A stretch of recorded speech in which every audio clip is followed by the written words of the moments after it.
अपने दोनों हाथों को जोड़कर अपने वक्षस्थल के पास स्थापित करेंगे और गायत्री मंत्र का जाप करेंगे। ओम भूर्भुवः स्वः तत्सवितुर्वरेण्यं भर्गो देवस्य धीमहि धियो यो नः प्रचोदयात्। मंत्रों से उत्पन्न ऊर्जा को महसूस करेंगे। धीरे से अपने हथेलियों को रब करेंगे और अपने दोनों आंखों पे कपनुमा आकृति बना के रखेंगे।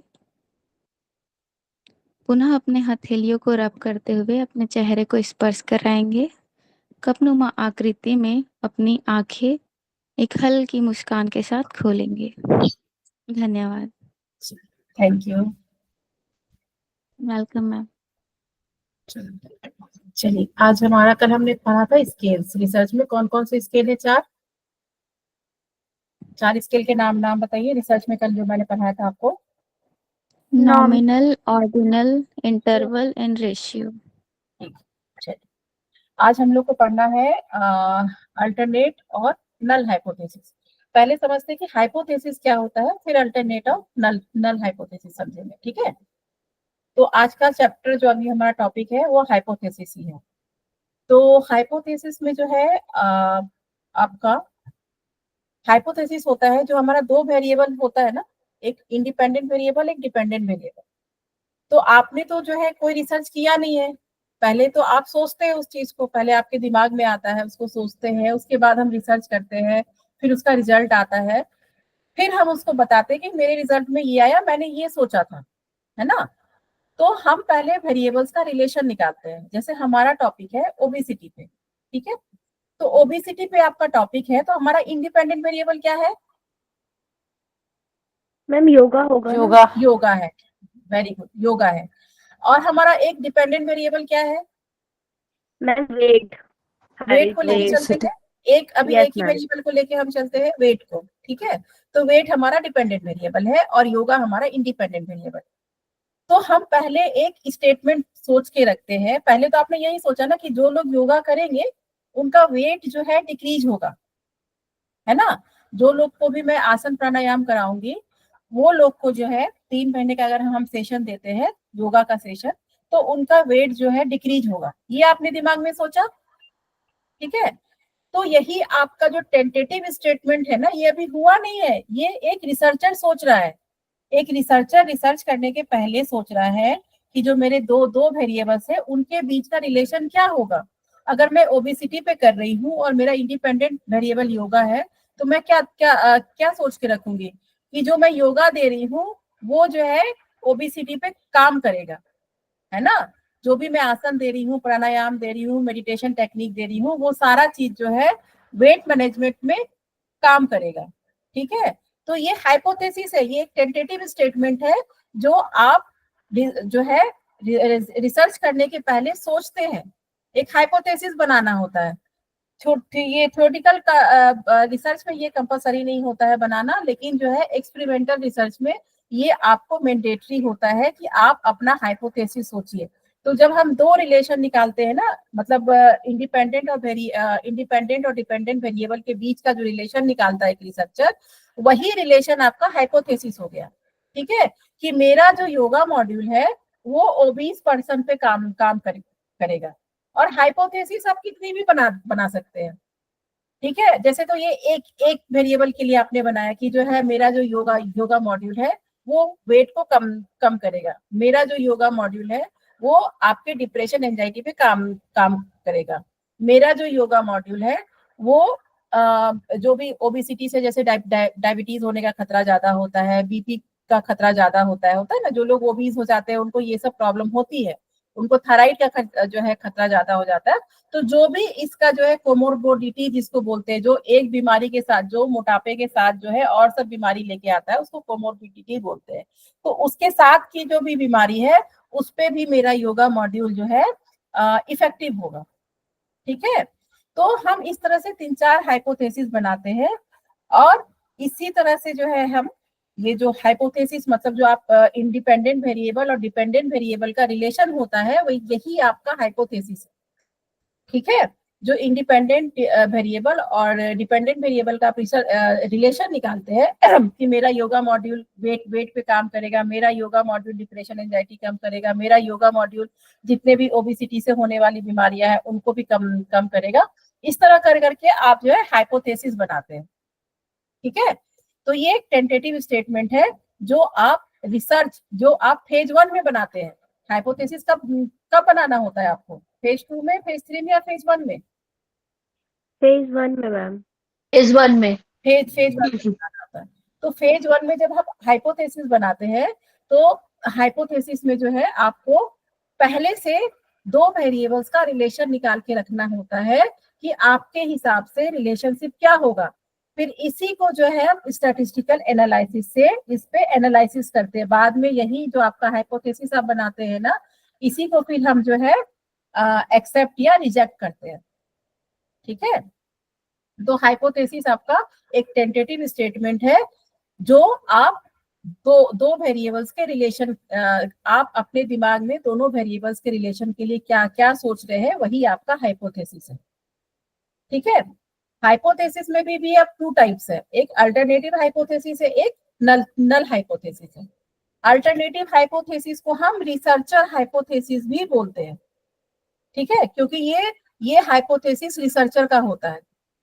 ठीक है, अभी जितना भी मैंने आपको स्टेटमेंट कहा ना कि आपका योगा मॉड्यूल जो है वेट मैनेजमेंट पे काम करेगा, आपका योगा मॉड्यूल जो है डिप्रेशन एंजाइटी काम करेगा, आपका योगा मॉड्यूल जो है जितने भी उसके साथ बीमारियां हैं, जितने भी सिम्टम्स आएंगे ओबेसिटी के साथ, उसको भी कम कम करेगा। तो ये आपका हाइपोथेसिस है, तो इसको अल्टरनेटिव हाइपोथेसिस बोलते हैं। ठीक है, अब हम नल हाइपोथेसिस भी लेके चलते हैं। नल हाइपोथेसिस मतलब होता है नेगेशन ऑफ स्टेटमेंट। ठीक है, नेगेशन ऑफ स्टेटमेंट क्या होता है कि ये यस है तो ये नो है। अगर अल्टरनेटिव हाइपोथेसिस एक रिसर्चर का हाइपोथेसिस है जो आप सोच रहे हैं कि 2 वेरिएबल्स के बीच में रिलेशन है। नल हाइपोथेसिस बोलता है कि दोनों वेरिएबल के बीच में कोई भी रिलेशन नहीं है। जो लोग योगा करेंगे उनका वेट नहीं घटेगा, जो लोग योगा करेंगे उनका डिप्रेशन एंजाइटी कम नहीं होगा, जो लोग योगा करेंगे उनका जितने भी कॉमोर्बिडिटी है उस बीमारी के साथ आ रहे हैं वो भी कम नहीं होगा। मतलब ये दो दो वेरिएबल्स के बीच में नल हाइपोथेसिस कहता है कि इसमें कोई रिलेशन नहीं है। ठीक है, 2 वेरिएबल्स के बीच में जब कोई कोई कोई रिलेशन नहीं है, इसका मतलब ये हमारा नल हाइपोथेसिस हो गया। अल्टरनेट हाइपोथेसिस का मतलब होता है कि 2 वेरिएबल्स के बीच में रिलेशन है, और इसका जस्ट उल्टा नेगेशन ऑफ स्टेटमेंट हो गया आपका नल हाइपोथेसिस। ठीक है, तो आप मुझे एक बात बताइए कि हाइपोथेसिस सबको समझ में आया क्या होता है? हाइपोथेसिस सबको समझ में आया क्या क्या होता है? मैम दो डाटा हाइपोथेसिस में जो में कंपेयर करते हैं। हाँ बताइए बताइए। हाँ मैम, तो हाइपोथेसिस में जो रिसर्चर होता है वो मेनली भी उसने काम चालू नहीं किया है, वो बस सोच रहा है कि जो हमारा डिपेंडेंट और इंडिपेंडेंट वेरिएबल है वो मतलब हाँ हाँ, उसमें रिलेशन वो निकाल रहा है, वो सिर्फ अभी अपने मानसिक स्तर पे सिर्फ सोच रहा है, उसी को ही हाइपोथेसिस कह रहे हैं यहाँ पर। Correct correct. आपने आपने मैंने आपसे पूछा कि मैं कौन सा टॉपिक लूं। ये टॉपिक आप लोग ने मुझे बताया कि मुझे ओबेसिटी पे करना है ना? तो जी आपके मैम। मन में कहीं ना कहीं तो आया होगा ना कि जब आप योगा देंगे तो जो ओबीस पर्सन है उनको फायदा होगा, है ना? तो 2 वेरिएबल्स के बीच में ये आपका हाइपोथेसिस तो उस समय ही सोच लिया आपने। जब मैं आपसे पूछी कि आप लोग, मैं हर बैच में एक टॉपिक लेके चलती हूँ, आपके बैच में मुझे कौन सा टॉपिक लेना है, तो आप लोग मतलब बहुत सारे लोगों ने कहा कि हम ओबेसिटी पे करना चाहते हैं। तो इट मीन्स क्या हुआ, आपने ये तो नहीं सोचा होगा कि जो लोग ओबेसिटी, जो ओबीज पर्सन है वो योगा करेंगे तो वो और ज्यादा ओबीज हो जाएंगे। ऐसा तो सोच के नहीं मुझे बोला होगा। है ना।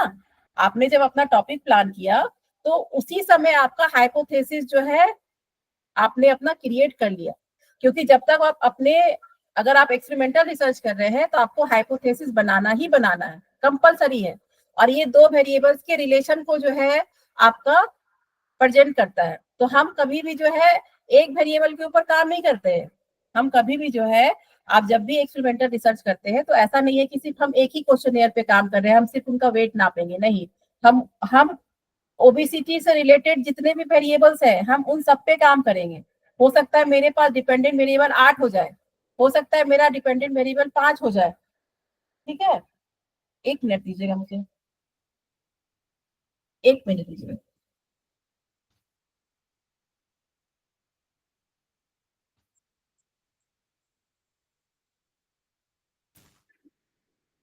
ठीक है, तो जितने भी डिपेंडेंट वेरिएबल है, अल्टरनेटिव हाइपोथेसिस बोलता है कि उसके बीच में रिलेशन है।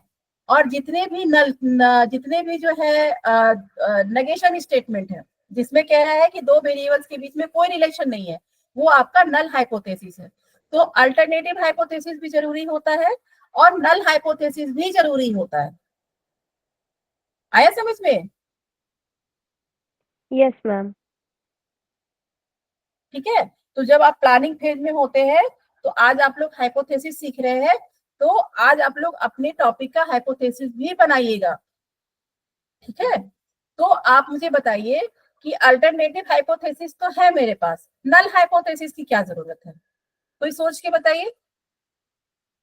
ये तो मेरा हाइपोथेसिस है कि भाई मैं सोची हूँ कि अगर मैं योगा कराऊंगी तो ओबीस पर्सन को बहुत फायदा होगा, उनका वेट भी कम होगा, उनका मेंटल वेलबींग भी होगा, उनको और जो आने वाले समस्या है जैसे थायराइड है, बीपी है, डायबिटीज है, वो भी नहीं होगा।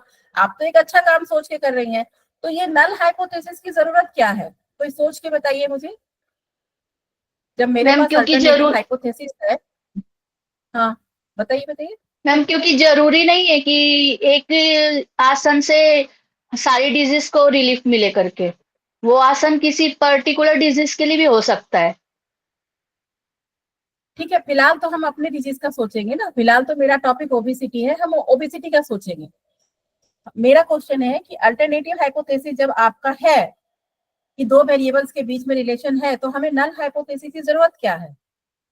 मैम इसको इस प्रकार से भी ले सकते हैं, जैसे कि हमने हम्म डिपेंडेंट और इंडिपेंडेंट वेरिएबल्स की बात करे थे। तो मान हम्म लीजिए कंफाउंडिंग वेरिएबल आ गया, जिसको हम मतलब नहीं चाहते हैं, वो आ गया, तो जरूरी थोड़ी है हाँ, कि जो हम सोच रहे हैं वो रिजल्ट एग्जैक्ट आएगा ही। Correct correct. देखिए, ये आपने बिल्कुल सही सही सही कहा। अल्टरनेटिव हाइपोथेसिस आपका हाइपोथेसिस है, मैंने कहा ना ये रिसर्चर हाइपोथेसिस है। ये आप सोच रहे हैं कि इन दोनों के बीच में रिलेशन है, जो लोग योगा करेंगे उनको ओबेसिटी में फायदा होगा, उनका वेट कम होगा, उनका एंजाइटी डिप्रेशन कम होगा, उनको आने वाली बीमारियां जो ओबेसिटी से होती है वो नहीं नहीं होगी। ये आप सोच रहे हैं, है ना, आप एक सिंगल पर्सन सोच रहे हैं। लेकिन आपको ये हाइपोथेसिस भी लेके इसलिए चलना पड़ता है कि ये आपका सोचना है। ये जो है हम नल हाइपोथेसिस इसलिए लेके चल रहे हैं कि हो सकता है कि जो हम सोच रहे हैं वो सही ना हो, है ना। हो सकता है जो लोग योगा कर रहे हो उनका वेट और बढ़ जाए, क्योंकि जो है ऑब्जेक्टिव रिसर्च है ना। रिसर्च कैसा होना चाहिए, मैंने कहा था ना कि ऑब्जेक्टिविटी होना चाहिए रिसर्च में, कि जो आपका रिजल्ट आएगा वही आपका जो है, वही आपका जो है जो कंक्लूजन रिजल्ट है वही आपका रिसर्च होगा। ऐसा नहीं होगा कि हम जबरदस्ती प्रूव कर रहे हैं कि भाई योगा करेगा तो उसका वेट कम होगा ही होगा, ऐसा हो नहीं सकता है, ठीक है। आया समझ में? तो अल्टरनेटिव हाइपोथेसिस के साथ ये आपकी हाइपोथेसिस है। आपके सोचने से दुनिया नहीं चलती है जब तक आप इसको प्रूव नहीं कर देते, जब तक आप इसको जस्टिफाई नहीं करते हैं कि हाँ जो योगा कर रहे हैं उनको ओबेसिटी में फायदा हो रहा है, उनका वेट कम हो रहा है, उनका एंजाइटी डिप्रेशन कम हो रहा है, उनके सिम्टम्स खत्म हो रहे हैं। तो जब तक आप इसको प्रूव नहीं कर देते हैं, आप दुनिया के सामने ये नहीं कह सकते हैं कि आप सही हैं, ठीक है। तो इसीलिए हम एक नल हाइपोथेसिस लेके चलते हैं कि हो सकता है कि मेरा नल नल हाइपोथेसिस करेक्ट हो जाए कि दो वेरिएबल्स के बीच में कोई रिलेशन नहीं है। आया समझ में? Yes ma'am. ठीक है, अब मैं सोच रही हूँ, मैं छोटा सा एग्जांपल देती हूँ। मैं सोच रही हूँ कि मैं हर वीक आपका टेस्ट लूंगी तो आपका नेट का रिजल्ट बहुत अच्छा होगा, ठीक है, मैं हर दिन आपका 10 आपको यूजीसी नेट का क्वेश्चन दूंगी, तो आपका रिजल्ट बहुत अच्छा होगा, क्योंकि हमारा तो अल्टीमेट टारगेट क्या है, नेट को क्लियर करना। आप लोग यहाँ है, मैं यहाँ पे हूँ, मैं आपको पढ़ा रही हूँ, आप पढ़ाई कर रहे हैं, दिन रात मेहनत कर रहे हैं, मैं भी आपके साथ मेहनत कर रही हूँ। तो हम लोग का गोल क्या है, हम लोग का गोल है आपको यूजीसी नेट पास कराना। तो अब मैं ये सोच रही हूँ, मेरी एक स्ट्रेटेजी मैं सोच के रखी हूँ कि अगर आप लोग 10 क्वेश्चन डेली में कराऊंगी तो आपका यूजीसी नेट का रिजल्ट बहुत अच्छा आएगा। ये तो मैं सोच रही हूँ ना।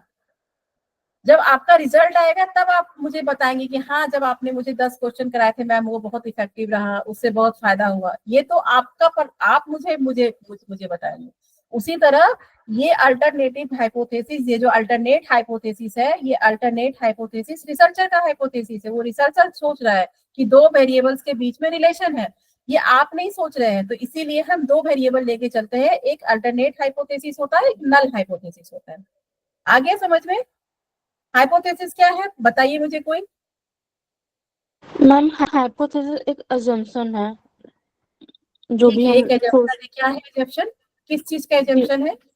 जो भी हम रिसर्च करने हाँ, जा रहे हैं उस पे हम अजम्प करते हैं, एक अल्टरनेट और एक नल हाइपोथेसिस बनाते हैं।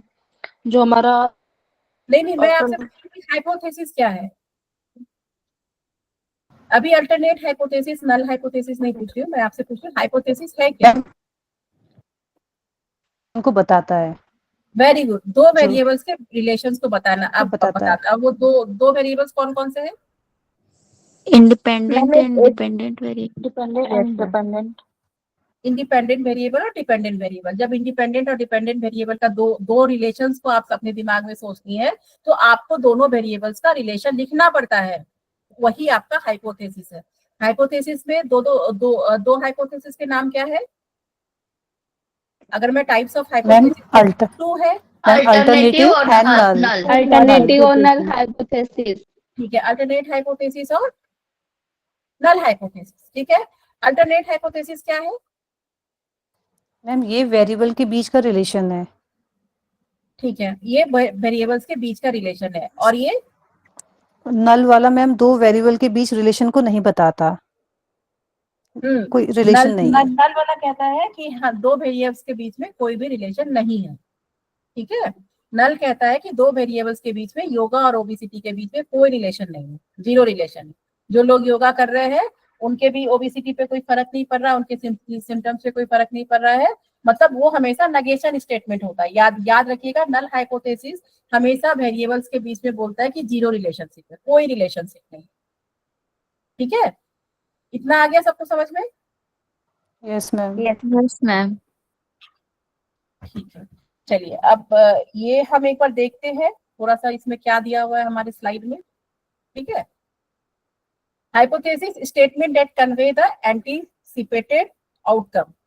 आप इतना इस वर्ड में मत जाइए। दो वेरिएबल्स के रिलेशंस जब आप निकालते हैं तो वो आपका हाइपोथेसिस हो गया। ठीक है, नल हाइपोथेसिस हो गया statement that negates the statement of hypothesis. मतलब नेगेट्स मतलब नेगेटिव, जो कोई रिलेशन को नहीं मानता है।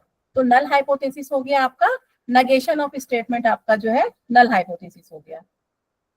उसके बाद है for a given alternate hypothesis there can be many null hypothesis. जैसे मैंने आपसे बोला कि आप जितना भी डिपेंडेंट वेरिएबल ले रहे हैं, जैसे आप वेट ले रहे हैं, ओबेसिटी पे अगर आप रिसर्च कर रहे हैं तो वेट ले रहे हैं, उनका जो है एंजाइटी डिप्रेशन से भी मैंने कहा था बहुत बहुत लोग इसके कारण भी जो है ओबीज होते हैं। तो हम एक एंजाइटी और डिप्रेशन भी ले रहे हैं। तो ये भी आपका क्या हो गया, एंजाइटी डिप्रेशन डिपेंडेंट वेरिएबल हुआ, इंडिपेंडेंट वेरिएबल हुआ?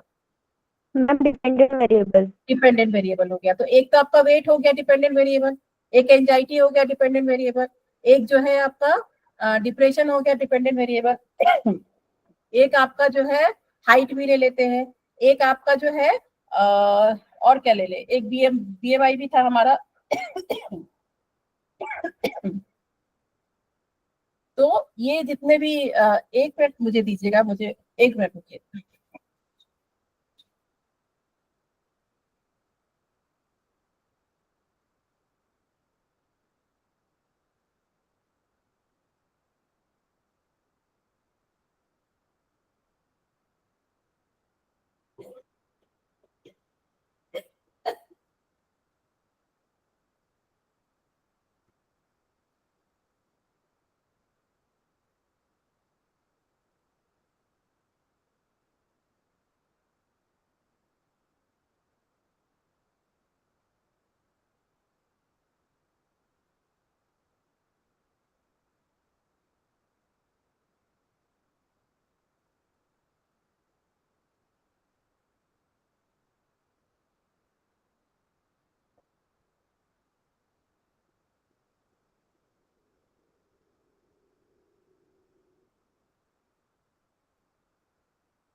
सॉरी, चलिए हम लोग कहाँ पे थे? हम लोग थे नल हाइपोथेसिस पे ना, कि statement that negates the statement of hypothesis. तो मैंने आपसे बताया था कि बहुत सारे डिपेंडेंट वेरिएबल जो हम रिलेशन निकालते हैं योगा के साथ, तो उसमें आपका वेट होता है, डिप्रेशन है, एंजाइटी है, उसके बाद आपका जो है बीएमआई मैंने बोला था। तो ये सब जो डिपेंडेंट वेरिएबल लेते हैं, तो एक एक बार में हम एक ही वेरिएबल लेते हैं और उसको जो है, अगर आपका अल्टरनेटिव हाइपोथेसिस अगर आपका सही है, तो इसका मतलब क्या हो गया कि हम नल हाइपोथेसिस को कैंसिल कर सकते हैं। अगर आपके रिजल्ट में मान लीजिए कि जो प्री डेटा था, प्री और पोस्ट में बताई थी ना, अगर मान लीजिए कि प्री डेटा में किसी का वेट जो है 70 kg था, और जब पोस्ट डेटा आता है 3 महीने के बाद, जब उसका योगा सेशन देते हैं, उसके बाद उनका वेट 65 हो जाता है, तो रिजल्ट अच्छा हुआ, पॉजिटिव हुआ कि नेगेटिव हुआ?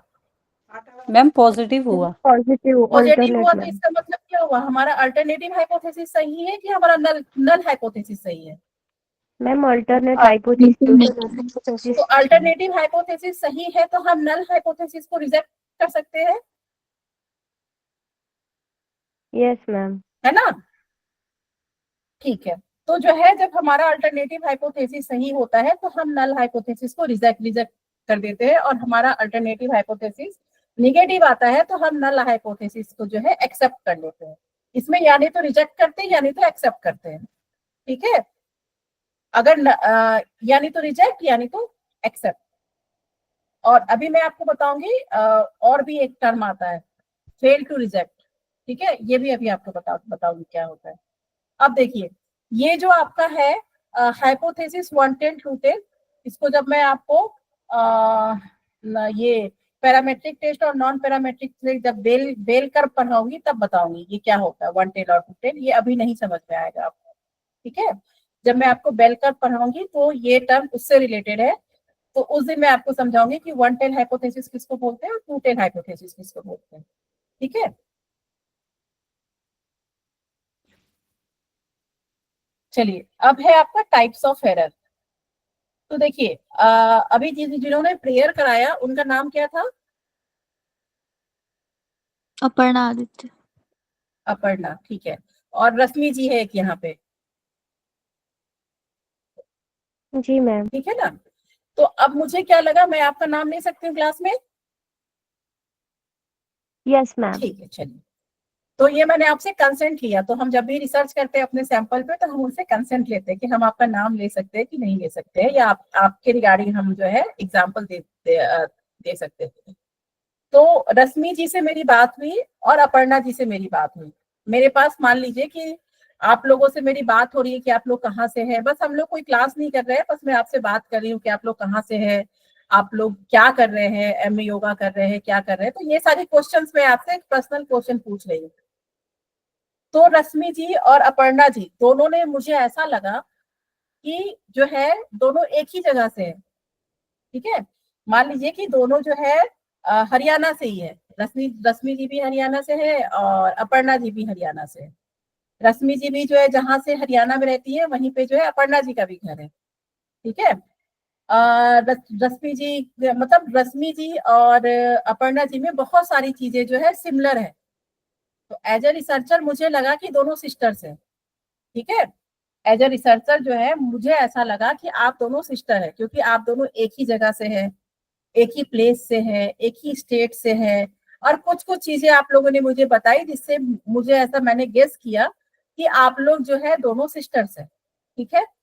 तो आप लोग में क्या है, रिलेशन सिस्टर्स का है, रश्मि जी में और अपर्णा जी में। तो अब जो है, मैं अपने, मतलब जो मैं सोच रही हूँ इसको प्रूफ करने के लिए मैं पूरा जस्टिफाई कर रही हूँ, ठीक है? मैं पूरा जस्टिफिकेशन दे रही हूँ कि मुझे ऐसा क्यों क्यों क्यों लगा कि आप दोनों बहनें हैं। और मैंने जो है ये प्रूफ भी कर दिया। 40 लोग मान लीजिए आपके क्लास में बैठे, 40 बच्चे आप लोग यहाँ बैठे हुए हैं, और मैंने 40 के सामने ये प्रूफ कर दिया कि जो मैं सोच रही हूँ बिल्कुल सही सही सोच रही हूँ, आप दोनों बहनें ही हैं, ठीक है? तो क्या आप दोनों बहनें हैं, रियल रियल सिस्टर्स है आप लोग? No ma'am. No ma'am. नहीं है ना? तो टाइप 1, देखिए टाइप 1 एरर क्या होता है? टाइप 1 एरर होता है कि हम जबरदस्ती दो वेरिएबल्स के बीच में रिलेशनशिप निकालते हैं। टाइप 1 एरर होता है कि जब हम जबरदस्ती दो वेरिएबल्स के बीच में रिलेशन निकालते हैं। जैसे मैंने रश्मि जी और अपर्णा जी का एग्जांपल दिया कि एज ए रिसर्चर मुझे लगा कि दोनों सिस्टर्स है, और मैंने उसको जो है जस्टिफिकेशन दे करके कि मैं सही बोल रही हूँ, मैंने आप लोग को सही कर दिया कि आप लोग सच में रियल सिस्टर है। ठीक है, लेकिन आप लोग तो रियल सिस्टर है नहीं। जब हम दो वेरिएबल्स के बीच में, मान लीजिए एक वेरिएबल आपका योगा है और एक वेरिएबल आपका ओबेसिटी है, ठीक है, सॉरी एक वेरिएबल आपका वेट है, हम एक वेरिएबल वेट लेते हैं, एक वेरिएबल योगा लेते हैं। योगा और वेट में जो लोग योगा कर रहे हैं उनको जो है उनके वेट में फर्क पड़ रहा है, मेरा रिजल्ट सिग्निफिकेंट आ रहा है। ठीक है, जो लोग योगा कर रहे हैं उनका जो है पॉजिटिव रिजल्ट है, लेकिन फिर भी जो है मतलब जबरदस्ती का रिलेशन जो है, मैं मतलब जो है ये सोच के बैठी हूँ कि जो लोग योगा, जैसे मैंने आपको सब्जेक्टिव और ऑब्जेक्टिव का एग्जांपल दिया था कि रिसर्च आपका हमेशा ऑब्जेक्टिव रहता है, ऑब्जेक्टिविटी होनी चाहिए, कि मैं जबरदस्ती का रिलेशन निकाल रही हूँ। सपोज कीजिए कि योगा में और वेट में कोई फर्क नहीं है, जो लोग योगा कर रहे हैं उनका वेट नहीं घट रहा है, ठीक है, जो लोग योगा कर रहे हैं उनका वेट नहीं घट रहा है, लेकिन फिर भी मैं जबरदस्ती का रिलेशन निकाल रही हूँ कि नहीं, जो लोग योगा करेंगे उनका वेट घटेगा ही, उनका वेट घटना ही है, वो ऐसे कर रहे हैं, वो ऐसे कर रहे हैं, उनको मैं ये दे रही हूँ, उनको मैं वो दे रही हूँ, ये इस बुक पे लिखा है, वो वहां लिखा है। तो मैं जबरदस्ती का, जब आप दो वेरिएबल्स के बीच में रिलेशन निकालते हैं तो आपका वो टाइप 1 एरर होता है, दोनों वेरिएबल्स के बीच में कोई रिलेशन नहीं है। अब मैं बोलूं कि जो लोग पैरासीटामोल खाएंगे उनका कैंसर ठीक हो जाएगा, तो क्या दोनों वेरिएबल्स के बीच में कोई रिलेशन है? पैरासीटामोल टैबलेट में और कैंसर में कोई रिलेशन है? No ma'am. No ma'am. No ma'am. कोई रिलेशन नहीं है ना, तो ये तो अपराध हो गया। टाइप 1 एरर अगर किसी रिसर्च में होता है तो ये सबसे बड़ा एरर है, ये आपका ओवर एस्टिमेशन हो गया। ओवर एस्टिमेशन हो गया ना, कि आप सोच के, जबरदस्ती सोच के अपने चीजों को प्रूफ कर रहे हैं। आप एज ए रिसर्चर दो वेरिएबल्स के बीच में जबरदस्ती का रिश्ता निकाल रहे हैं, दोनों में कोई रिलेशन नहीं है। जो लोग योगा कर रहे हैं उनका भी वेट नहीं कम हो रहा है, और जो लोग योगा नहीं कर रहे हैं उनका तो वेट जैसे है वो वैसे ही है। ठीक है, तो जब हम दो वेरिएबल्स के बीच में जबरदस्ती का रिलेशन निकालते हैं, जैसे मैंने रश्मि जी का और अपर्णा जी का एग्जाम्पल दिया कि मैंने उन दोनों से पूछा, वो दोनों एक ही स्टेट से थे, एक ही प्लेस से थे, ऐसा कर करके जो है मैं जस्टिफाई कर दी, मैं अपने रिसर्च को प्रूव कर दी कि दोनों बहनें हैं। अगर मैं आप दोनों को बहनें प्रूफ कर दूं तो कितना बड़ा अपराध है? आप दोनों के बीच में तो कोई भी रिलेशन नहीं है, आप लोग तो बस यहाँ क्लास करने आते हैं, है ना, लेकिन मैं जबरदस्ती का एक रिलेशन निकाल रही हूँ, तो ये तो अधर्म हो जाएगा फिर तो टाइप 1 एरर रिसर्च का सबसे बड़ा मिस्टेक है। टाइप 1 एरर किसी भी रिसर्च में, आप दो वेरिएबल्स के बीच में कभी भी जो है आप रिलेशनशिप जबरदस्ती का नहीं निकाल सकते हैं। ठीक है, ये इसको इसीलिए ओवर एस्टिमेशन बोलते हैं, कि आप इतने ज्यादा कॉन्फिडेंट होते हैं अपने चीजों को लेकर के, अपने इंडिपेंडेंट वेरिएबल को लेकर के, कि आप उसको तब प्रूफ करना चाहते हैं कि जो मैंने सोचा है वो तो तब बिल्कुल सही है। समझ रहे हैं? तो टाइप 1 एरर कब होता है? जब आप दो वेरिएबल्स के बीच में, इंडिपेंडेंट वेरिएबल और डिपेंडेंट वेरिएबल के बीच में कोई रिलेशन नहीं है, फिर भी आप उसमें रिलेशन निकाल देते हैं। ठीक है, तो वो आपका टाइप 1 एरर होता है। तो ये एरर नहीं होना चाहिए, इसी को हम अल्फा एरर भी बोलते हैं। ठीक है, इसी को हम ओवर एस्टिमेशन भी बोलते हैं। तो टाइप 1 एरर सबसे बड़ा एरर है। अगर दो वेरिएबल्स के बीच में रिलेशन नहीं आ रहा है तो आपको अपना डेटा चेंज करने की जरूरत नहीं है, जबरदस्ती ये प्रूफ करने की जरूरत नहीं है कि जो है आपने जो सोचा है और जो रिलेशनशिप सोचा है वो रिलेशन होगा ही होगा। अगर दो वेरिएबल्स के बीच में रिलेशन नहीं है तो मतलब नहीं है। आया समझ में टाइप 1 एरर क्या होता है? Yes ma'am. यस ठीक है, मैम। जब हम दो इंडिपेंडेंट और डिपेंडेंट वेरिएबल के बीच में जबरदस्ती का रिलेशन निकालना चाहते हैं और प्रूफ कर देते हैं कि हाँ दोनों वेरिएबल्स के बीच में रिलेशन है, तो उसको हम टाइप 1 एरर बोलते हैं। फिर एक दूसरा एरर और भी है, एक है टाइप 2 एरर। ठीक है, टाइप 2 एरर में क्या होता है कि आप दोनों रियल सिस्टर्स है, मुझे पता है कि आप दोनों रियल सिस्टर्स है। ठीक है, रश्मि जी और अपर्णा जी दोनों रियल सिस्टर है, मुझे पता है, लेकिन मैं इतना अंडर कॉन्फिडेंट हूँ अपने रिसर्च को लेकर के, मैं इतना अंडर कॉन्फिडेंट हूँ कि मैं ये प्रूव ही नहीं कर पाई कि आप लोग के बीच में जो है आप दोनों रियल सिस्टर है। देखिए रिलेशन है और मैं प्रूव नहीं कर पाई, तो ये बहुत बड़ा मिस्टेक नहीं है। देखिए एरर तो है ही, रिसर्च के हिसाब से दोनों एरर है, लेकिन अगर मैं कोई पूछता है आपसे कि बड़ा एरर कौन सा है, तो वो है टाइप 2 वन एरर। ठीक है, तो टाइप 2 एरर में क्या होता है कि मैं इतना अंडर कॉन्फिडेंट हूं अपने रिसर्च को लेकर के कि मुझे लगता है कि इनमें कोई रिलेशन है ही नहीं। तो जब इंडिपेंडेंट और डिपेंडेंट वेरिएबल के बीच में रिलेशन है, सच में रिलेशन है, और मैं ये सोच रही हूँ कि इन दोनों के बीच में कोई भी रिलेशन नहीं है, अंडर एस्टिमेशन हो रहा है यहाँ पे। अगर टाइप 2 एरर का बात करूं मैं, तो यहाँ पे जो है अंडर एस्टिमेशन हो रहा है। और टाइप 1 में क्या हो रहा था? Over estimation. ओवर एस्टिमेशन हो रहा था। ठीक है, तो ठीक है, चलिए आप यहाँ पे थोड़ा सा स्लाइड देखिए, फिर मैं आपको बताती हूँ कि ये क्या है। इसको जो दिया हुआ है ये पढ़िए, फिर मैं आपसे क्वेश्चन पूछती हूँ। मुझे 1 मिनट का टाइम दीजिए आप, तब तक आप लोग स्लाइड देखिए।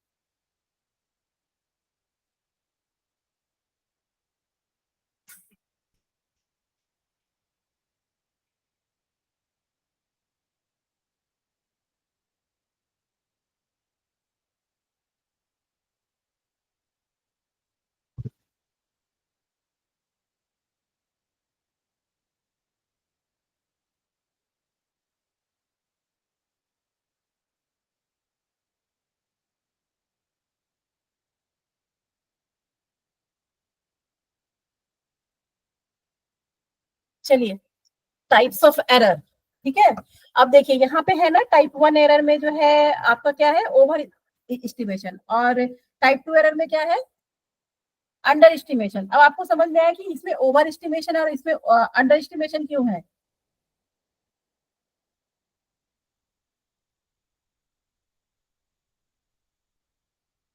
Hello, yes ma'am. Yes ma'am. ये समझ में आ गया ना? ओवर एस्टिमेशन इसलिए है क्योंकि हम इतना कॉन्फिडेंट है अपने रिसर्च को लेकर के कि जो है मैं हमेशा ये सोच रही हूँ कि जो लोग योगा करेंगे उनको फर्क पड़ेगा ही पड़ेगा। ठीक है, और मैं दो वेरिएबल्स के बीच में, ओबेसिटी और योगा के बीच में जबरदस्ती का रिलेशन निकाल रही हूँ। ठीक है, और अंडर एस्टिमेशन क्या हो गया कि दोनों के बीच में तो रिलेशन है, लेकिन मैं अपना इतना अंडर कॉन्फिडेंट हूँ अपने चीजों को लेकर के, अपने रिसर्च को लेकर के, कि मैं ये प्रूव ही नहीं कर पाई कि दोनों के बीच में रिलेशन है। रिलेशन है और प्रूव नहीं कर पाई, ये बहुत बड़ा एरर नहीं है, एरर है लेकिन बहुत बड़ा नहीं है। लेकिन आप ये अपना रिसर्च, टाइप 1 एरर है आपके रिसर्च में, और आप अपने रिसर्च को सब जगह फैला रहे हैं, मतलब सब जगह हमें जर्नल्स में छाप रहे हैं, लोगों को बता रहे हैं। ठीक है, तो क्या क्या होगा? ये तो बहुत बड़ा अपराध हो गया ना फिर, टाइप 1 एरर, कि दो वेरिएबल्स के बीच में रिलेशन नहीं है। क्योंकि जो आप रिसर्च कर रहे हैं उसी रिसर्च पे आगे भी तो रिसर्च होगा। आज आप कोई भी टॉपिक पूछते हैं या आप मेरे से ही बोलते हैं कि मैम हमें इस टॉपिक पे करना है, तो लिटरेचर रिव्यू आप करते हैं ना। अब मान लीजिए उस लिटरेचर रिव्यू में ही टाइप 1 एरर हो, तो रिसर्च तो आपका भी खराब हो जाएगा फिर, है ना? तो इसका कैसे होता है, फिर आप आगे क्या करते हैं, ये हम आगे की क्लास में पढ़ेंगे, आज मैं बहुत ज्यादा आपको नहीं पढ़ाऊंगी। ठीक है, तो यही यही हो गया आपका टाइप 1 और टाइप 2 एरर। टाइप 1 एरर को जो है हम अल्फा एरर भी बोलते हैं, ओवर एस्टिमेशन भी बोलते हैं, टाइप 1 भी बोलते हैं, टाइप 2 को हम अंडर एस्टिमेशन भी बोलते हैं, और इसी को हम बीटा एरर भी बोलते हैं। ठीक है, देखिए यहाँ दिया है ना, टाइप 1 एरर को अल्फा एरर और टाइप 2 एरर को बीटा एरर। आया समझ में? Yes ma'am. तो अब जैसे यहाँ पे दिया हुआ है कि भ्रामरी प्राणायामा does not change verbal memory. ठीक है, और इसमें जो है आपका फिर दिया है प्राणायामा डज नॉट वर्क, इसमें दिया है प्राणायामा वर्क्स, इसमें दिया है वी क्लेम प्राणायामा वर्क्स। तो fail to reject, we fail to claim that pranayama reject works. तो ये जो है आपका टाइप्स ऑफ एरर बताया है। अच्छा, एक चीज और बताना मैं भूल गई, जो आपका नल हाइपोथेसिस है उसको हम H0 से डिनोट करते हैं, इसको H0 बोलते हैं नल हाइपोथेसिस को, और अल्टरनेटिव हाइपोथेसिस को H1 लिखते हैं, कहीं ना कहीं लिखा हुआ होगा ये भी।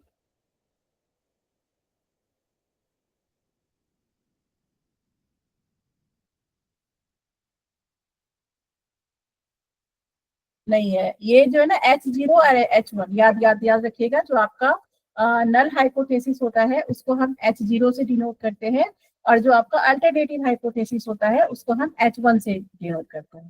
ठीक है, आ गया समझ में? ये आया समझ में सबको? हाइपोथेसिस क्या होता है, null hypothesis? Yes yes ma'am. Ma'am. यहाँ तक किसी को भी कोई प्रॉब्लम हो आप बताइए। यहाँ तक किसी को भी कोई प्रॉब्लम हो, आपको लग रहा हो कि कहीं नहीं समझ में आया हो?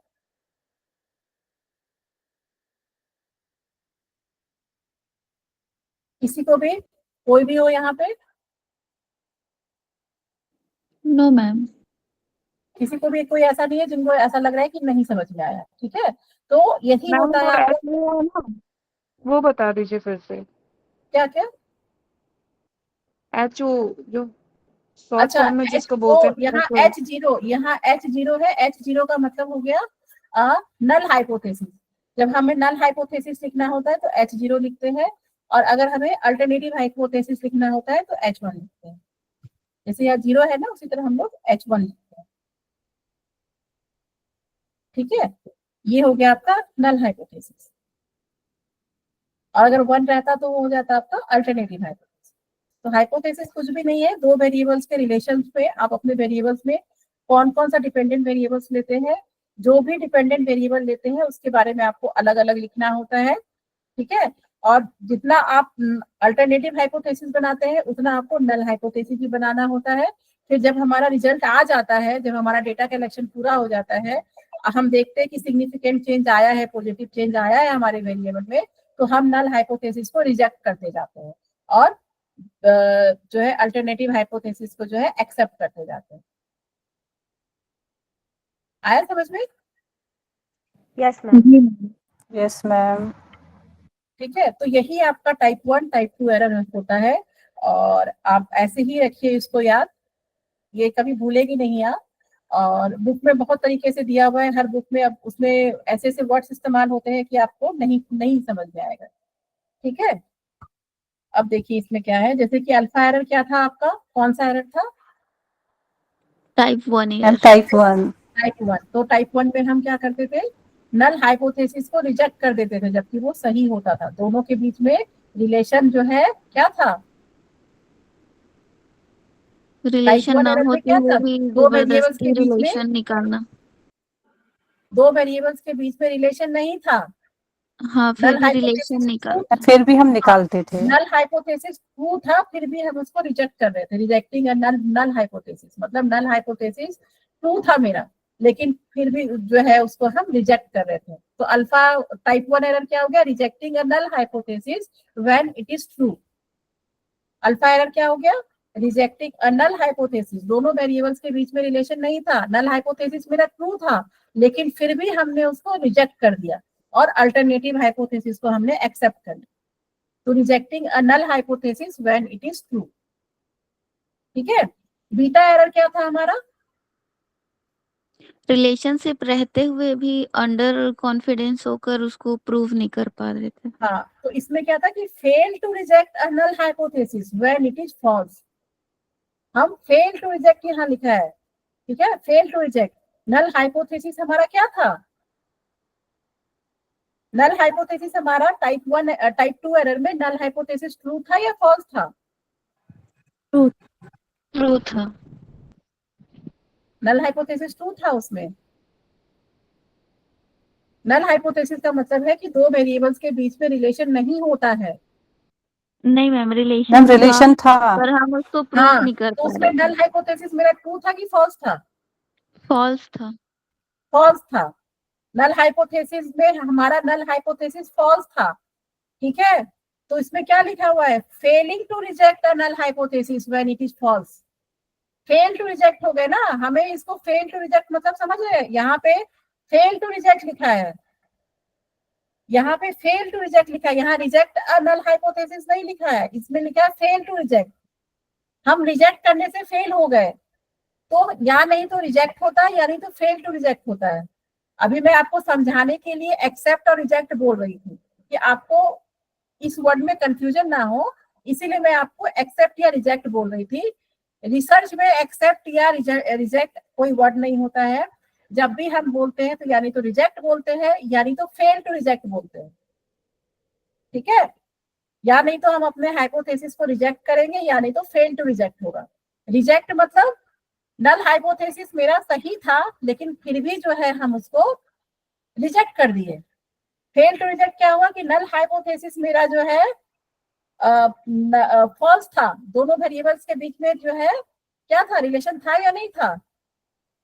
था। टाइप 2 एरर में क्या क्या क्या था, रिलेशन था ना। हाँ, तो नल रिलेशन था, पर हाइपोथेसिस उसको के प्रूव नहीं कर। फॉल्स होने का क्या मतलब हो गया?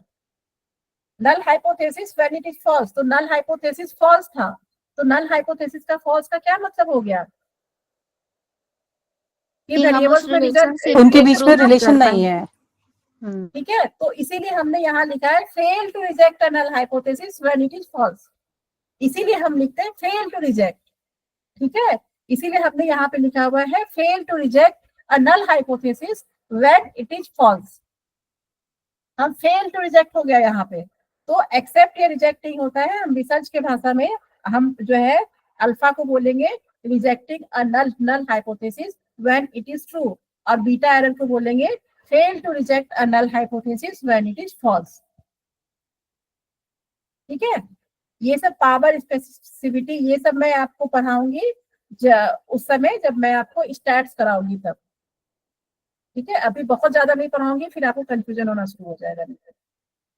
अभी मैं इतना ही पढ़ाई हूँ आपको। पहला पढ़ाई थी कि हाइपोथेसिस क्या होता है, क्या होता है हाइपोथेसिस? दो वेरिएबल्स के बीच में दो रिलेशन। वेरिएबल डिपेंडेंट और हाँ, इंडिपेंडेंट relation वेरिएबल्स में कोरिलेशन रिलेशंस निकालते बिटवीन हैं। Two variables, one is independent variable and another is dependent variable, ठीक है। Dependent variable. ठीक है, इंडिपेंडेंट और डिपेंडेंट वेरिएबल का जो रिसर्च में जो है हम जब फेज 1 में रिलेशन निकालते हैं तो उसको हम हाइपोथेसिस बोलते हैं। हाइपोथेसिस हमारा टेंटेटिव स्टेटमेंट है, रिजल्ट आने के पहले का एक टेंटेटिव डेट होता है ना। अभी बोर्ड एग्जाम के जो डेट्स आए हैं वो टेंटेटिव डेट है। टेंटेटिव डेट का क्या मतलब हुआ कि आगे वो कि चेंज कोई अभी पक्का नहीं है। है ना। तो ये इसको हम इसीलिए हम हाइपोथेसिस को जो है टेंटेटिव स्टेटमेंट बोलते हैं कि ऐसा हम सोच रहे हैं। जब हम रिजल्ट मेरा जब रिसर्च पूरा हो जाएगा तो मे भी हो सकता है ये चेंज हो जाए, ठीक है। इसीलिए हम हाइपोथेसिस को टेंटेटिव स्टेटमेंट बोलते हैं। तो कहीं पे भी आपको टेंटेटिव स्टेटमेंट दिख जाए तो इट मींस वो हाइपोथेसिस को रेफर कर रहा है, ठीक है। हाइपोथेसिस कितने टाइप्स के होते हैं?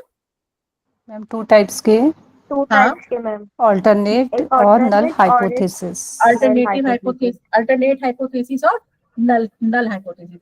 अल्टरनेट हाइपोथेसिस में क्या होता है? मैम ये वेरिएबल के बीच के रिलेशन को बताता है, यानी कि जो इन दोनों रिसर्चर में सोच रिलेशन रहा है। हाँ, हाँ, इसमें सिर्फ शोध करता या रिसर्चर सोच रहा होता है मैम, हम नहीं सोच रहे होते हैं। कि दो वेरिएबल्स के बीच में रिलेशन है ना। अल्टरनेटिव हाइपोथेसिस बोलता है कि दो वेरिएबल्स के बीच में रिलेशन है। और नल हाइपोथेसिस क्या बोलता है? मैम इसका दो अपोजिट रहता है, वो बोलता है कि वेरिएबल्स के दोनों में बीच में रिलेशन रिलेशन नहीं नहीं। है। दोनों में रिलेशन नहीं है। जब भी नल हाइपोथेसिस होगा इसका मतलब है दो वेरिएबल्स के बीच में कोई रिलेशन नहीं है, ठीक है। अगर आप ओबीसीटी पे काम कर रहे हैं तो आपके वेरिएबल्स क्या क्या होंगे? मैम कितने सारे ओबीसीटी में हाइपोथेसिस बना सकते हैं आप? वेट, हाइट, मैम ठीक वेट, है, हाइट, वेट हो गया डिप्रेशन, आपका, हाइट हो एंजाइटी। बीएमआई, गया आपका, ठीक है। और बीएमआई, बीएमआई हो गया आपका, और और मैम अपने एंजाइटी और डिप्रेशन भी डिपेंडेंट वेरिएबल में एंजाइटी बताया था। डिप्रेशन हो गया, ठीक है। तो अलग अलग वेरिएबल्स के लिए आपको अलग अलग हाइपोथेसिस बनाना पड़ता है। ऐसा नहीं कि एक ही हाइपोथेसिस पे आप सब कुछ कर दीजिए कि there will be impact of yoga on weight, height, anxiety, depression, ऐसा नहीं होता है। एक वेरिएबल के लिए हम एक ही हाइपोथेसिस बनाते हैं, ठीक है। एक वेरिएबल के लिए हम सिर्फ एक हाइपोथेसिस बनाते हैं। अगर आपके रिसर्च में 4 वेरिएबल है, 5 वेरिएबल है, 6 वेरिएबल है तो सब इसका मतलब आपके रिसर्च में 6 हाइपोथेसिस बनेगा, 6 अल्टरनेटिव हाइपोथेसिस बनेगा और 6 नल हाइपोथेसिस बनेगा, ठीक है। तो आपको एक वेरिएबल का एक ही हाइपोथेसिस हम बनाते हैं, ठीक है। तो उसके उसके बाद फिर क्या है, अल्टरनेटिव हाइपोथेसिस के बाद कौन सा हाइपोथेसिस है? नल नल हाइपोथेसिस। नल हाइपोथेसिस है, वेरी गुड। नल नल हाइपोथेसिस को जो है हम लोग किस चीज से डिनोट करते हैं, कैसे डिनोट करते हैं? H0 से। H0 से, ठीक है। और नल नल हाइपोथेसिस में होता क्या है? HA। हाँ मैम बताइए। दो वेरिएबल के बीच में रिलेशन नहीं होगा और जीरो, उसका रिलेशन का जीरो से होता है। अच्छा, दो वेरिएबल्स के बीच में कोई कोई रिलेशन नहीं होता है, मतलब इंडिपेंडेंट वेरिएबल और डिपेंडेंट वेरिएबल के बीच में कोई रिलेशन नहीं है, तो इसका मतलब वो हमारा नल हाइपोथेसिस हो गया। ठीक है। अब था आपका टाइप 1 एरर। टाइप 1 एरर क्या है? मैम जब हम जबरदस्ती किसी के बीच में एरर निकालते हैं, यानी कि जब रिलेशन दोनों वेरिएबल के बीच में रिलेशन ना हो, फिर भी हम रिलेशन निकालते हैं, तो वो टाइप 1 होता है। टाइप 1 एरर हो गया कि जी। हमारा योगा में और वेट में कोई रिलेशन नहीं है। जो लोग योगा कर रहे हैं उनका भी वेट घट बढ़ नहीं रहा है, और जो लोग नहीं कर रहे हैं उनका भी वेट में कोई असर नहीं पड़ रहा है, लेकिन फिर भी हम जो है जबरदस्ती प्रूव कर रहे हैं कि जो लोग योगा कर रहे हैं उनका वेट घट रहा है। ठीक है। उसके बाद हो गया आपका ये हो गया आपका टाइप 1 एरर। टाइप 1 एरर में नल हाइपोथेसिस करेक्ट होता है या ये फॉल्स फॉल्स होता है? ट्रू होता है मैम। ट्रू होता है। ठीक है, नल हाइपोथेसिस आपका जो है ट्रू होता है। ट्रू होता है। नहीं मैम। होता है मैम, नल बताइए। हाइपोथेसिस ट्रू होता है, लेकिन हम उसको रिजेक्ट कर देते हैं। ठीक है, नल जी हाइपोथेसिस ट्रू होता है, मतलब दोनों जो है आपके दोनों वेरिएबल्स के बीच में कोई रिलेशन नहीं होता है, लेकिन फिर भी हम उसको जो है रिजेक्ट कर देते हैं। देखिए यहाँ पे लिखा है वो अभी स्लाइड, है ना। तो ये ध्यान रखिएगा, ये null hypothesis when it is true, null hypothesis when it is false. ध्यान रखिएगा कि आपको, इसीलिए मैंने एक प्रैक्टिकल एग्जांपल दी हूँ कि दो वेरिएबल्स के बीच में रिलेशन और दो वेरिएबल उस समय आपको, ताकि सोचने में मैंने कहा ना, जब आप एग्जाम देते हैं तो आपका एंजाइटी इतना बड़ा होता है कि कभी कभी आपका आता हुआ चीज आप गलत करके आ जाते हैं। ठीक है, तो आपसे ये गलती नहीं हो, इसीलिए मैं आपको हमेशा रिसर्च में प्रैक्टिकल एग्जाम्पल देती हूँ जो आप 5 सेंस से महसूस कर सकते हैं। आपने देखा हुआ हो, आपने सुना हुआ, मैं ऐसे एग्जाम्पल साइट करती हूँ ताकि आपको वो चीज समझ में आए। प्रैक्टिकल एग्जाम्पल मैं देती हूँ ताकि आपको वो चीज समझ में आए कि एक बार आपके पास अल्फा एरर आ गया तो समझ में आ गया कि भाई मैंने पढ़ा था कि रिलेशनशिप जो है नहीं है, लेकिन फिर भी जो है जबरदस्ती का इसमें रिलेशनशिप हम बनाते हैं दो दो वेरिएबल्स के बीच में। और बीटा एरर में क्या है कि इसमें जो है हम इतने अंडर कॉन्फिडेंट है कि इसमें रिलेशन होते हुए भी हम नहीं प्रूव कर पाते कि दो वेरिएबल्स के बीच में जो है रिलेशनशिप था। ठीक है, तो अल्फा एरर और बीटा एरर, तो ये जो है ऐसे ही क्वेश्चन आएगा आपको कि अब कभी लिख देगा अल्टरनेटिव हाइपोथेसिस, कभी लिख देगा नल नल हाइपोथेसिस। अच्छा, एक चीज और है इसमें कि जब भी हम स्टैटिस्टिकल एनालिसिस करते हैं ना, तो हम कभी भी अल्टरनेटिव हाइपोथेसिस पे नहीं करते हैं। अल्टरनेटिव हाइपोथेसिस पे नहीं करते हैं, हमेशा नल हाइपोथेसिस पे ही होता है। जब हम स्टैट्स का यूज करेंगे ना, जब हम स्टैट्स, अभी तो हम इसी इसी हाइपोथेसिस को प्रूव करते हैं, रिजेक्ट करते हैं, फेल टू रिजेक्ट करते हैं, तो जितना भी स्टैटिस्टिकल एनालिसिस होता है वो आपके नल हाइपोथेसिस पे होता है। अल्टरनेटिव हाइपोथेसिस को हम स्टैट्स में टच नहीं करते हैं। क्यों नहीं करते हैं? क्योंकि मैम ये रिसर्चर का होता है। क्योंकि ये रिसर्चर का होता है, ये आप सोच रहे हैं। Yes ma'am. तो जब भी हम जी। स्टैटिस्टिकल एनालिसिस करते हैं तो हमेशा नल हाइपोथेसिस का ही होता है। कभी भी आपका रिजेक्टिंग और फेल टू रिजेक्ट लिखा होगा तो वो नल हाइपोथेसिस का लिखा होगा, अल्टरनेटिव हाइपोथेसिस का नहीं लिखा होगा। क्योंकि जब भी हम जो है कैलकुलेशन करते हैं या जब भी हम कोई भी स्टैट्स का काम करते हैं, यही हाइपोथेसिस जो है हम क्या करते हैं, छोटे से अगर सैंपल पे ये हाइपोथेसिस मान लीजिए कि आपका नल हाइपोथेसिस जो है फॉल्स हो गया। ठीक है, मतलब दो वेरिएबल्स अगर नल हाइपोथेसिस फॉल्स हो गया तो इसका क्या मतलब हुआ? मैं बोली कि मैंने जो रिसर्च किया है उसका नल हाइपोथेसिस फॉल्स था, तो इसका मतलब क्या हुआ? कि हम रिलेशन होते हुए इसको प्रूव नहीं कर पाए। नहीं नहीं, मैं आपसे एक सिंपल क्वेश्चन पूछी हूँ, अभी अल्फा बीटा भूल जाइए। मैंने कहा कि मैंने जो रिसर्च किया है उसमें नल हाइपोथेसिस फॉल्स था, तो इसका मतलब क्या हुआ?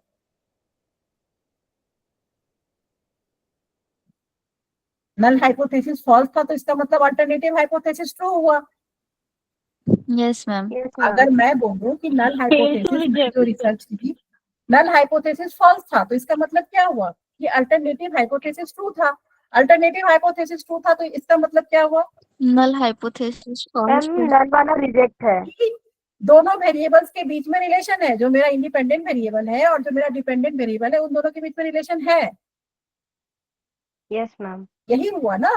तो आप हमेशा जब भी देखिएगा तो आपको नल हाइपोथेसिस पे ही क्वेश्चंस आएंगे, rejecting a null hypothesis, fail to reject a null hypothesis. कभी कभी ये सब क्वेश्चन बहुत घुमा के देते हैं। ऐसा आपके सामने जो है 2-3 सेंटेंस लिख के जो है इतना बड़ा क्वेश्चन बना देंगे। क्वेश्चन कुछ नहीं है, अगर आप उसका 5 वर्ड्स भी अच्छे से पढ़ लिए तो वो क्वेश्चन हो जाएगा, लेकिन वो 15 वर्ड्स ऐसे घुसा देंगे कि आपको कंफ्यूजन क्रिएट होने लगेगा। ऐसे होता ना नेट का क्वेश्चन, बहुत इनडायरेक्टली पूछते हैं उसमें। ठीक है, तो आपको ये कॉन्सेप्ट बिल्कुल क्लियर होना चाहिए कि अगर मैं कह रही हूँ कि मैंने रिसर्च किया है और मेरा नल हाइपोथेसिस फॉल्स था, सॉरी ट्रू था, नल हाइपोथेसिस मेरा ट्रू था, तो इसका मतलब क्या हुआ। अगर मैं कहती हूँ कि नल हाइपोथेसिस, इसका मतलब मैम नल हाइपोथेसिस को मतलब एक्सेप्ट कर लिए हैं और जो अल्टरनेट वाला था उसको रिजेक्ट कर दिए हैं, मतलब दोनों उसमें रिलेशन नहीं है डिपेंडेंट और अगर मैं इंडिपेंडेंट बोलती हूँ वेरिएबल कि नल में। हाइपोथेसिस ट्रू था तो इसका मतलब क्या हो गया कि दो वेरिएबल्स के बीच में रिलेशन नहीं है। मैं आप अभी अल्फा बीटा पे मत ध्यान दीजिए, मैं एक जनरल क्वेश्चन पूछ रही हूँ कि अगर मैं बोलती हूँ कि मेरे रिसर्च में नल हाइपोथेसिस ट्रू आया तो इसका मतलब क्या हुआ। मेरे रिसर्च में नल हाइपोथेसिस ट्रू आया तो इसका मतलब क्या हुआ। मतलब तो दो वेरिएबल के बीच में मैम रिलेशन नहीं आया। वेरी गुड, इसका मतलब कि दो वेरिएबल्स के मतलब योगा और जो मेरा डिपेंडेंट वेरिएबल है उसके बीच में कोई रिलेशन नहीं है। ठीक है, नल हाइपोथेसिस ट्रू है इसका मतलब क्या हुआ कि मेरा अल्टरनेटिव हाइपोथेसिस फॉल्स है। अगर मैं बोलूं कि मेरा नल हाइपोथेसिस ट्रू है तो इसका मतलब क्या हुआ कि मेरा अल्टरनेटिव हाइपोथेसिस फॉल्स है। मैं बोलूं कि मेरा नल हाइपोथेसिस फॉल्स है तो इसका मतलब क्या हुआ कि मेरा अल्टरनेटिव हाइपोथेसिस ट्रू है। ट्रू है। तो आप जब स्टैटिस्टिकल एनालिसिस में नल हाइपोथेसिस को ट्रू करते हैं या फॉल्स करते हैं तो उसका जस्ट अपोजिट आपका अल्टरनेटिव हाइपोथेसिस के साथ होता है। अगर मैं बोलती हूँ नल हाइपोथेसिस ट्रू है तो ऑटोमेटिकली जो है आपका जो है अल्टरनेटिव हाइपोथेसिस क्या हो गया, फॉल्स हो गया। अब मैं बोलूंगी नल हाइपोथेसिस फॉल्स है तो अल्टरनेटिव हाइपोथेसिस क्या हो जाएगा, ट्रू। ट्रू हो जाएगा। ठीक है, और स्टैटिस्टिकल एनालिसिस हम कभी भी करते हैं तो कौन सा हाइपोथेसिस पे करते हैं, मैम नल नल हाइपोथेसिस। नल हाइपोथेसिस पे। आप जितना भी देखेंगे ना स्टैट्स पे जो आपका हाइपोथेसिस टेस्टिंग है वो हमेशा नल हाइपोथेसिस पे हुआ है, वो आपके अल्टरनेटिव हाइपोथेसिस पे नहीं होता है। रिसर्च में हमेशा हम नल हाइपोथेसिस पे ही स्टैटिस्टिकल एनालिसिस करते हैं और ये मानते हैं कि दो वेरिएबल के बीच में कोई रिलेशन नहीं है। अगर हमारा नल हाइपोथेसिस ट्रू हो जाता है तो हम अल्टरनेटिव हाइपोथेसिस को फॉल्स कर देते हैं। अगर हमारा अल्टरनेटिव हाइपोथेसिस ये हमारा नल हाइपोथेसिस फॉल्स हो जाता है तो हम अल्टरनेटिव हाइपोथेसिस को ट्रू कर देते हैं। ठीक है, इतना आया समझ में। Yes ma'am. तो ये चीज है आपका, तो अब इसमें कंफ्यूजन नहीं होना चाहिए आपको। और इसके क्वेश्चंस भी हम कर लेंगे। मैं मंडे को आपको जो है ना अभी जो मैं पढ़ा रही हूँ ये मैं आपको मंडे पूछूंगी इन सबसे क्वेश्चन। ठीक है, इफेक्ट साइज ये सब मैं अभी नहीं पढ़ाऊंगी आपको, ये सब थोड़ा फिर ज्यादा हो जाएगा आज। ये मैं आपको नेक्स्ट क्लास से पढ़ाऊंगी, यानी तो मैं कल से आपको जो है बेल कर्व पढ़ाना करूंगी। कल आपको थोड़ा सा मैं बेल कर्व का आइडिया दे दूंगी कि बेल कर्व क्या होता है। उसी में आपको पैरामेट्रिक टेस्ट और नॉन पैरामेट्रिक भी जो है टच नहीं, अभी मैं आपको पहले करा देती हूँ डिस्क्रिप्टिव स्टैटिस्टिक्स। सबको मीन मीडियन मोड आता है यहाँ पे जितने लोग भी है यहाँ, आप लोग जितने भी बच्चे यहाँ बैठे हुए हैं सबको मीन मीडियन मोड आता है। इसको हम लोग डिस्क्रिप्टिव स्टैटिस्टिक्स बोलते हैं। डिस्क्रिप्टिव स्टैटिस्टिक्स में हम लोग पढ़ते हैं कि आपके पास जो डेटा आ गया है उसका हमें प्रॉपर टेबुलेशन करना होता है, उसके बाद उसका मीन निकालना होता है या मीडियन निकालना होता है, इसका मोड निकालना होता है। तो ये आपका डिस्क्रिप्टिव स्टैटिस्टिक्स पढ़ने के बाद ही फिर मैं आपका इन्फरेंशियल स्टैटिस्टिक्स में आऊंगी। तो सबको मीन मीडियन मोड पता है यहाँ पे। नहीं पता है तो वो भी बोलिए कि नहीं नहीं पता है, वो तो मुझे पढ़ाना ही है, आपसे मैं पूछ रही हूँ कि आप लोग को आता है या नहीं आता है। मैम पढ़ा था पर भूल गए, हाँ कोई बात पहले नहीं है, पढ़ा था। मैं भी पढ़ाते पढ़ाते ही रखती हूँ याद, मुझे भी नहीं रहता है, ठीक है, हम लोग ह्यूमन बींग्स है, हर चीज हर यस समय मैम। याद नहीं रख सकते हैं, है ना।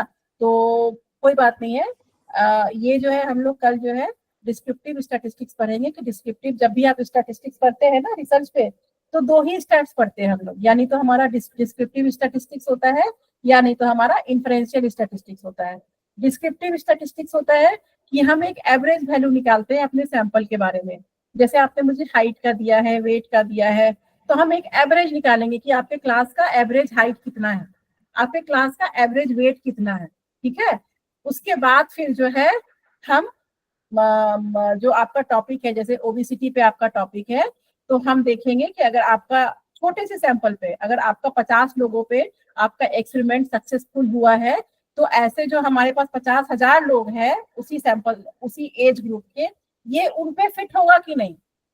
तो इसके लिए हम हाइपोथेसिस टेस्टिंग करते हैं। हाइपोथेसिस टेस्टिंग को ही हम जो है इन्फरेंशियल स्टैटिस्टिक्स बोलते हैं। इन्फरेंशियल स्टैटिस्टिक्स का मतलब हुआ कि हम जो है सॉफ्टवेयर के थ्रू हम देखते हैं कि जो हमारे 50 सैंपल पे जो रिजल्ट आया है, वो रिजल्ट हमारे 50,000 डेटा पे आएगा कि नहीं आएगा। तभी तो आप उसको जनरलाइज कीजिएगा ना रिसर्च को। हमें यस रिसर्च मैम। को जनरलाइज करना होता है ना, तो हम तो सैंपल पे कर रहे हैं।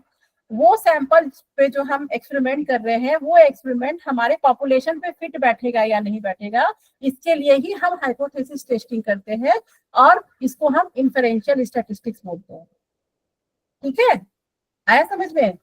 तो कल हम यस मैम। डिस्क्रिप्टिव स्टैटिस्टिक्स पढ़ेंगे। डिस्क्रिप्टिव जब खत्म हो जाएगा हमारा, फिर हम इन्फरेंशियल स्टैटिस्टिक्स में आएंगे। ठीक है, अभी तक के क्लास में किसी को कोई प्रॉब्लम हो, कुछ ऐसा हो जो नहीं समझ में आया हो? No ma'am. कोई भी? मैम हाँ बताइए राधा जी, आप बताइए। मैम हम कैसे जानेंगे कि ये नल हाइपोथेसिस ट्रू है या फॉल्स? एक्चुअली जब आपके पास जब डेटा आ जाता है ना, तो उसमें हम लोग फिर स्टैटिस्टिकल एनालिसिस लगाते हैं, वो सॉफ्टवेयर के थ्रू पता चलता है। जब भी हम काम करते हैं तो हमें कुछ नहीं पता होता कि ये जो है आपका टाइप 1 एरर है, टाइप 2 एरर है। ये जो है हम स्टैटिस्टिकली देखते हैं, जो सॉफ्टवेयर हम इस्तेमाल करते हैं ना अपने रिसर्च में, वो स्टैट्स के थ्रू पता चलता है कि आपके रिसर्च में कौन सा एरर है। ठीक है, रिसर्च आप ही कर रहे होते हैं। जब आप एक्सपेरिमेंटल रिसर्च करते हैं तो बहुत सारे प्रोटोकॉल का आपको ध्यान रखना पड़ता है, तभी तो आप रिलायबिलिटी, वैलिडिटी, ये सब का जो टेस्ट होता है कैसे होता है, वो सॉफ्टवेयर के थ्रू तो हम टेस्ट करते हैं, है ना। तो मैम तो ये ये आपको पहले ही कर लेते सॉफ्टवेयर, हैं, हाँ ये पहले ही कर लेते हैं, जैसे कि हम टॉपिक लिए, फिर उसके बाद समस्या, फिर परिकल्पना, हाइपोथेसिस, नहीं, तो जब ये आपके पास पहले। डेटा आ जाता है तब। आपके पास जब तक डेटा नहीं आएगा, जब तक आप फेज 2 पूरा नहीं कीजिएगा। फेज 1 में क्या था, प्लानिंग था, पेपर एंड पेंसिल पे काम कर रही थी आप। फेज 2 में आप डेटा कलेक्शन करती हैं, तो आपके पास जो डिपेंडेंट वेरिएबल जो आप ली हुई है, मान लीजिए आप 50 लोगों पे कर रही हैं, जैसे मैंने आपसे उस दिन कहा ना कि ये आप ही का डेटा है, MDY का डेटा है कि किसकी कितनी हाइट है, कितनी वेट है। तो जब आप उस वेरिएबल का डेटा आ गया ना, आप सबका डेटा आ गया मेरे पास। अब उस डेटा से हम उससे मीन मीडियन मोड निकालेंगे, स्टैंडर्ड डेविएशन निकालेंगे, वेरिएंस निकालेंगे। फिर उस डेटा पे फिर सबका फॉर्मूला है अलग अलग। जैसे आप छोटे क्लास में आपने पढ़ा होगा कि रेक्टेंगल का क्या कैरेक्टरिस्टिक है, स्क्वायर का क्या कैरेक्टरिस्टिक है, उसी तरह यहाँ पे हम लोग को जो फॉर्मूला लगाते हैं किसी भी चीज को निकालने के लिए, उस फॉर्मूला से फिर हमें पता चलता है कि इसके बीच में क्या रिलेशन है, नहीं है, ये टाइप 1 एरर है, टाइप 2 एरर है, इसका पी वैल्यू क्या है, बहुत सारा चीज है। अभी स्टैट्स से हम पढ़ेंगे ना आगे, तो स्टैट्स में हम लोग को बहुत सारी चीजें मिलेगी पढ़ने के लिए। तो ऑलरेडी जो है प्रिंसिपल्स बने हुए हैं, ठीक है, और वही अप्लाई करके हम देखते हैं कि हमारा रिसर्च का जो डेटा है वो कितना इफेक्टिव है या कहाँ पे गलती है। ठीक है, ठीक है। तो अभी आप जैसे जैसे स्टैट्स पढ़ती जाएंगी, आपके डाउट्स और क्लियर होते जाएंगे। यहाँ तक किसी को कोई दिक्कत है? अभी तक की क्लास में किसी को कुछ समझ में नहीं आया हो या किसी को कोई प्रॉब्लम हो, बताइए।